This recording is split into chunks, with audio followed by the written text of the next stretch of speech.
Chief Minister Yumnam KHEMCHAND state asigi ching amasung tamda lairiba IDP shinga wari shanaduna makhoigi aningba amadi apamba sing takre loinana IDP shingi mittagi tariba pi lemna manghaloi hainasu Chief Minister KHEMCHAND phongdokhi Imphal gi Langol Alternative Housing Complex ta pangthokpa thoram amada mafam aduda lairiba IDP shinga loinana Chuchanpur amasung Kangpokpi district ta hangba relief camp ta lairiba IDP shingsu video conferencing gi khuthangda Chief Minister ga wari sanaki video conferencing aduda Deputy Chief Minister Nemcha Kipgen MLA LM Khaute MLA Pongrinlan Haukip amasung MLA Lejamang Haukip su saruk yaki IDP shingi special support scheme gi makhada IDP singda lupa lakh ama tangkak naina pigadaba aduge makha tarakpa oina ani shuba installment ge lupa lishing kun senfam su thauram aduge manung channa direct benefit transfer gi khuthangda kapa hoki hariba scheme asigi ahanba installment da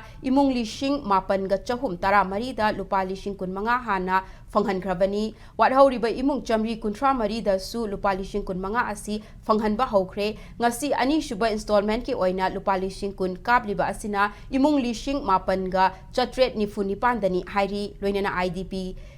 Kuding makta DBT gi kuthangda lupalishin aniga chamri kunsu fanghanba hoki. Hariba senfam asi IDP shingna masa gi monpak lainaba special oina piba senfam ni hairi thoramaduga mari lainana wangangbada Chief Minister KHEMCHAND mari lainaba MLA shing yauna chingama sungtam gi IDP shinga makoi na thengnariba award apa sing paudamduna wari watai shanaba haurakpa asi nakal ani gi marakta nungsinaba haurakpa ke achaupa khongthang amani haina nungaiba phongdokhi loinana nakal ani makta lairiba CSO singna achauba thaudang lauraga hanagumna thajanaba amuk hanna puraknaba hotnabiu haina Chief Minister na appeal tawki Lenga ki Maikei dagi shu lakliba February kungani thoida New Delhi da Union Home Minister unaduna IDP shingi yaifanaba gi damba paikhatpa yaba thabak paikhatnaba hotnagani haina Chief Minister na phongdokhi Yumda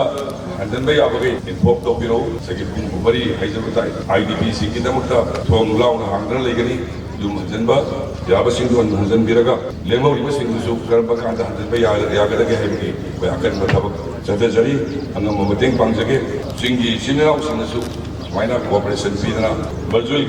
through the sakun unadana swaina haureisi koi punna amaga nungsinaba horokui khongthang ena khanjarkanda awada paleragasu dum kanaraga sarkarna pangba yabage pangjage